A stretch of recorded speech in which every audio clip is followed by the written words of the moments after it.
மோட்சமளிக்கும் முக்திநாத். சாலக்கிராம கஷேத்திரத்தின் மகிமைகளை விளக்கும் டிவிடி. இல்லத்திலிருந்து கொண்டே இனிதாக பயணிக்கலாம் வாரீர்.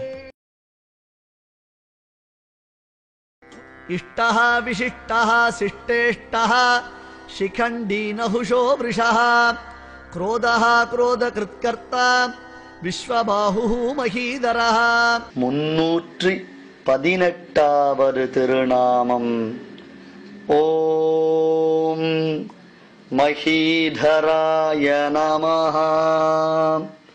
பூமிக்குச் சுமையான துஷ்டர்களை தொலைத்து பூமியை நிலை பெறுத்துபவர். 8ஆம் திருநாள். இன்றைய தினத்தில் வரதனுக்கு காலையில் புறப்பாடு எதுவும் இல்லை. இருந்தாலும் இன்றைய தினத்தின் மகோத்சவம் மிக மிக விலட்சணமான மகோத்சவம். மைவண்ண நறுங்குஞ்சி உழல் பின் தாழ மகரம் சேர் குழை இருபாடு இலங்கியாட கோடாலி முடிச்சு என்னும் சௌரிக்கொண்டை சாற்றிக்கொண்டு விலட்சணமான திரு காதுகளில் துலங்கும் சங்க சக்கர கடுக்கண்களுடன் நெற்றியில் ஊர்த்வபுன்றத்துடன் வரதன் இன்றைய தினத்தில் சேவை சாதிப்பான். இந்த மகோத்சவத்திற்கு திருப்பாதம் சாடி திருமஞ்சனம் அல்லது தொட்டி திருமஞ்சனம் என்பது பெயர். இந்த தொட்டி திருமஞ்சன திருக்கோலத்தை சேவிப்பதற்குத்தான் உலகத்தின் பல பாகங்களில் இருந்தும் வரதனிடத்தில் அன்புள்ளம் கொண்டவர்கள், அவனுடைய திவ்ய சௌந்தரியத்தில் ஆழங்கால் பட்டவர்கள் ஓடோடி வருகின்றார்கள். மற்ற உற்சவங்களை சேவிப்பதை காட்டிலும் இன்றைக்கு வரதன் நமக்கு நம்முடைய ஸ்ரீவைஷ்ணவ லட்சணத்தை புலப்படும்படியாக சேவை சாதிக்கின்றான். 8ஆம் திருநாள் மதியத்தில் தொட்டி திருமஞ்சன சேவையில் நாம் வரதனை அனுபவிக்கின்றோம். ஆச்சரியமான பட்டு பீதாம்பரங்களையும் திருவாபரணங்களையும் திருமேனியில் சாற்றிக்கொண்டு தன்னுடையதான ஷௌரி எனப்படும் திரு கேசங்களை நன்கு அள்ளி சொருகிக் கொண்டு அதில் சார்த்தப்பட்டுள்ள சங்க சக்கர நெத்தி சுட்டிகள் மற்றும் ராக்குடிகள், அதிலே வரிசையாக கோர்க்கப்பட்டதான செயின் முத்துமாலைகள் முதலிய வரிசைகளினாலே வரதன் அழகுற விளங்குகிறான். நம்முடைய திரு கண்களுக்கு வரதன் என்னும் தெய்வீக வடிவழகு இன்றைய தினத்தில் புலனாகின்றது. முதலில் பெருமாளுக்கு திருமஞ்சனம் நடக்கும். உபயநாச்சிமாருடன் அதி விலட்சணமானது திருமஞ்சனம்.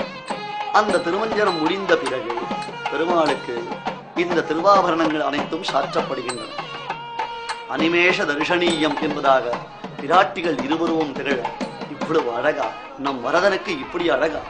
உலகத்தின் பல பாகங்களில் இருந்தும் பக்தர்கள் இவனை சேவிக்க வருகின்றார்களே, அடடா, இவனை தன் நாயகனாக பெற்றதனாலே நமக்கு எவ்வளவு பெரிய பாக்கியம் கிடைத்துள்ளது என்று பிராட்டிமார்கள் இருவரும் 2 புறங்களிலும் இருந்து தங்கள் கடைக்கண் நோக்குகளினாலே வரதனை குளிர கட்டாட்சிக்கின்றார்கள். பெருமாளுக்கு அலங்காரங்கள் முடிந்த பிறகு முன்புறமாக பெரிய தொட்டியில் வாசனை திரவியங்கள் இட்டு நிரப்பப்பட்ட தீர்த்த விசேஷம் பூரண கும்பம் பூரித்து வைக்கப்பட்டிருக்கும். அதுதான் திரு ஜாடி என்று அழைக்கப்படுகிறது. பெரிய வெள்ளி கங்காளம்.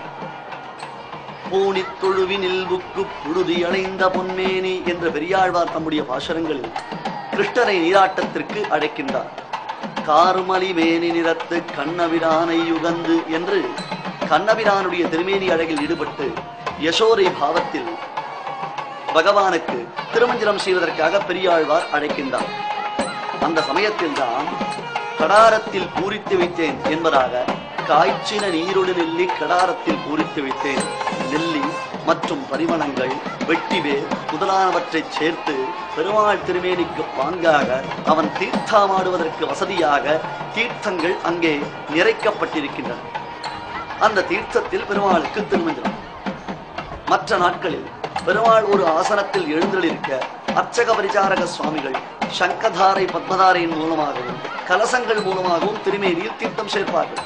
ஆனால் திருப்பாரஞ்சாடி திருமஞ்சன தினத்தில் மட்டும் பெருமாளுக்கு முதலில் விசேஷ திருமஞ்சனம் ஆகி அதன் பின்னர் அவனை அர்ச்சகர் சுவாமிகள் 2 திருக்கைகளிலும் எழுந்தருள பண்ணி வைத்துக் கொண்டு கைத்தல சேவையாக அவனை முன்னே எழுந்தருள பண்ணி அந்த பெரும் சாடியில் பெரும் வெள்ளிச்சம்பாளத்தில் அவன் திருவடிகளை மட்டும் நனைத்து பக்தர்களுக்கு அவனுடைய பரிபூர்ணமான அழகையும் காண்பித்து அங்கே ஆரத்தி வடித்து மீண்டும் உள்ளே எழுந்தருள பண்ணுவார்கள்.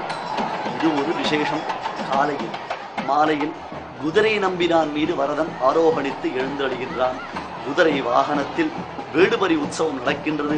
இன்றைய தினத்தில் தான் திருமங்கையாழ்வாருடைய பெரிய தமிழ் வாடினேன் வாடி என்னும் பாசுரம் அனுசந்தானம் ஆகின்றது. திருமங்கையாழ்வார் தான் கப்பம் கட்டுவதற்காக வைத்திருந்ததான பணத்தை எல்லாம் பாகவர ததியாராதனத்தில் செலவழித்து விட்டார். இதனால் வெகுண்ட அரசன் ஆழ்வாரை சிறைப்படுத்தினான். சிறையில் இருந்த ஆழ்வார் தம் சொப்பனத்தில் வரதன் தோன்றி, வேகவதி ஆற்றின் கரையில் இந்த இடத்தில் உமக்கு தேவையான புதையல் இருக்கின்றது, அதனை அரசனிடத்தில் நீர் அளித்து விடுதலையாக வேண்டியது என்று கூற, மறுநாள் தான் கண்ட சொப்பனத்தை அரசனிடத்தில் ஆழ்வார் கூறி வேகவதியில் வரதன் குறிப்பிட்ட இடத்தில் தோண்டி பார்க்க அங்கே புதையல் இருக்க கண்டு இவருடைய தெய்வாம்சத்தை உணர்ந்து அரசனும் அவர் அடிபணிந்தார். இன்றும் வரதன்தான் ஆழ்வாருக்கு அனுகிரகம் செய்தான். தனக்கு புதையல் எடுத்து அளித்தான். நிதியை பொழியும் முகிலாக வரதனே விளங்குகின்றான் என்பது தோற்றும்படியாக திருமங்கை ஆழ்வார் தன்னுடைய திருக்கையில் புதையலை வெளிப்படுத்துவதாக ஒரு சிறு முடிச்சு, பொன் முடிச்சு, தங்க முடித்துடன் இத்திருத்தலத்தில் சேவை சாதிக்கின்றார். மற்ற திவ்யதேசங்களில் சேவிக்க முடியாத விலட்சண அழகு. அந்த திருமங்கையாழ்வார் வரதனை வழிமறித்து அவனுடைய சத்திர சாமர திருவாபரணங்களை தான் பெற்று இவன் சாதாரண ஒரு அரசுகுமாரன் என்று நினைத்து பிறகு பகவானாலேயே மந்திரோபதேசம் செய்விக்கப்பட்டு, நன்றுதான் கண்டீர் நஞ்சு நம்முடைய வினைக்கு நாராயணா என்னும் நாமம் என்று திரு அஷ்டாட்சர மந்திரத்தின் பெருமையை பெரிய திருமொழி என்னும் திவ்ய பிரபந்தமாக அருளி செய்கிறார்.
வேடுபரி உற்சவம் குதிரை வாகனத்தில், அதன் பின்னர் கங்கை கொண்டான் மண்டபத்திற்குள்ளே அருகில் ஏகாம்பரேஸ்வரர் திருக்கோயில் நடுவில் அமைந்ததொரு மண்டபத்தில் குடைகளை இறக்காமல் 2 குடைகளையும் இவ்விதமாக 2 குறுக்குகளாக பிடித்துக் கொள்ள அது நடுவே பெருமாள் ஊசல் ஏசல் என்னும்படியாக முன்னும் பின்புமாக அவன் எழுந்திருவது ஒரு அலாதியான அழகு. இப்படி 8ஆம் திருநாளில் திருப்பாரம் சாடி திருமஞ்சனம் மற்றும் குதிரை வாகனம், திருமங்கையாழ்வார் அவருடையதான பாசுரத்தின் அனுசந்தானம் இவற்றை அனுசந்தித்துக் கொண்டே இன்றைய திருநாமமான மகீதரஹா என்னும் திருநாமத்தை நாம் அனுபவிக்கலாம். மகீதரஹா என்றால் பூமியை தாங்குபவன். பூமியை தாங்குகின்றான் என்றால் கைகளில் தூக்கி கொண்டு தாங்குகின்றானா? கூர்மாவதாரம், வராகவதாரம் முதலான நிலைகளில் பகவான் பூமியை தன்னுடைய முதுகில் தாங்கிக் கொண்டும் மற்றும் மூக்கின் நுனியில் தாங்கிக் கொண்டும் ரட்சிக்கின்றான். தற்பொழுது நாம் அனுபவிக்கும் பிரகரணம் பரசுராமாவதார பிரகரணம். இந்த பரசுராமாவதார பிரகரணத்தில் பகவான் பூமியை ரட்சிக்கின்றான் என்றால் என்ன பொருள்? பூபாரத்தை நீக்குகின்றான். கிருஷ்ணாவதாரத்திலும் அது உண்டு, ராமாவதாரத்திலும் உண்டு. ஆனால் பராசர பட்டருடைய வியாக்கியானத்தின்படியாக இந்த அவதாரத்தில் இவன் அயோக்கியத்தனம் செய்யும் அரக்கர்களை, அதாவது சரியான முறையில் பிரஜா பரிபாலனம் செய்யாமல் குடிமக்களை துன்புறுத்துபவர்களையும் மற்றும் யாக யஜ்ஞாதி தர்மானுஷ்டானங்களை செய்ய ஒட்டாமல் தடுக்கக்கூடிய அரக்கர்களை, அரக்கர் குணம் கொண்டவர்களான அசுரர்களை கொன்று பூபாரத்தை தீர்க்கின்றான். அதனால்தான் பகவான் பரசுராம அவதாரத்தில் மகீதரஹா என்று அழைக்கப்படுகின்றான். மகி, மகி என்றால் மகிமை பொருந்தியது. மகி என்றால் பூமி. எல்லா வளங்களையும் நமக்கு தேவையான அனைத்தையும் அளிப்பது பூமி. அந்த பூமி கஷ்டப்படும் பொழுது, அந்த பூமியில் அக்கிரமங்கள் பெருகும் பொழுது பரமாத்மா அவதரிக்கின்றான். அசுர குணம் கொண்டவர்கள், அசுரர்களை போன்று அனைத்தையும் அழிப்பவர்கள் அழிக்கப்படுகின்றார்கள். சாதுக்கள் தம்முடையதான ரட்சணத்தை பரமாத்மா எங்கும் நன்கு பரவச் செய்கின்றான். அதனால் பகவான் பரசுராமாவதாரத்தில் மகீதரஹா என்று அழைக்கப்படுகின்றான். வைகாசி திருநாளில் வரதனுடைய விசேஷ உற்சவங்களை சேவிக்கும் பாக்கியம் நமக்கு கிடைத்துள்ளது. காஞ்சிபுரத்திற்கு சென்றாலும் இவ்வளவு விசேஷத்துடன் நம்மாலே சேவிக்க முடியுமோ என்னமோ தெரியவில்லை சுவாமி. ஆனால் இந்த நிகழ்ச்சியின் மூலமாக வெகு சிறப்பாக நாங்கள் இவை அனைத்தையும் கண்டுகளிக்கின்றோம் என்று பல அன்பர்கள் நமக்கு தெரிவிக்கின்றார். நாமும் இதை நினைத்துத்தானே நிகழ்ச்சிகளை நடத்தி வருகின்றோம். பகவானுடைய ஒவ்வொரு திருவாபரணங்கள், அவன் திருமேனியின் அந்தந்த சந்தர்ப்பங்களில் ஏற்படக்கூடிய அழகு, அதாவது திருக்கோலங்களில் அவன் எழுந்தருளும் அழகு, தோளுக்கினியான மற்றும் பல்லக்குகளில் மற்றும் வாகனங்களில் ஒவ்வொரு நாளில் அவன் புறப்பாடு கண்டருளும் பொழுது ஓடி ஓடி ஓடி சென்று சேவிப்பது என்ன? அது நம்முடைய அனுபவத்தை மேலும் விருத்தி செய்கின்றது. இம்முறை ஒருவேளை நாம் இங்கு வந்து சேவிப்பதற்கு சக்தியற்றவர்களா இருக்கலாம். ஆனால் வாழ்நாளில் ஒரு முறையாவது 10 நாட்களும் காஞ்சிபுரத்தில் தங்கி 2 வேளைகளிலும் புறப்பாடுகளை சேவித்து மேலும் அங்கு நடக்கக்கூடிய கைங்கரியங்கள், வேற பாரான திவ்ய பிரபந்த கைங்கரியங்களையும் பார்த்து அந்த மகான்கள் தம்முடைய தாழ்வணங்கி நாம் வரதனுடைய அனுகிரகத்தை பெறலாம். 8ஆம் திருநாளில் மகீதரஹா என்னும் திருநாமத்தை எம்பெருமான் தன் திருவடிவாரத்தில் சமர்ப்பிக்கின்றோம். இஷ்டஹ விசிஷ்டஹ சிஷ்டேஷ்டஹ சிகண்டி நஹுஷோ விருஷஹ க்ரோதஹ க்ரோத கிருத்கர்த்தா விஸ்வபாஹு மகீதரஹ. 318வது திருநாமம். ஓம் மகீதராய நமஹ. பூமிக்குச் சுமையான துஷ்டர்களை தொலைத்து பூமியை நிலை பெறுத்துபவர்.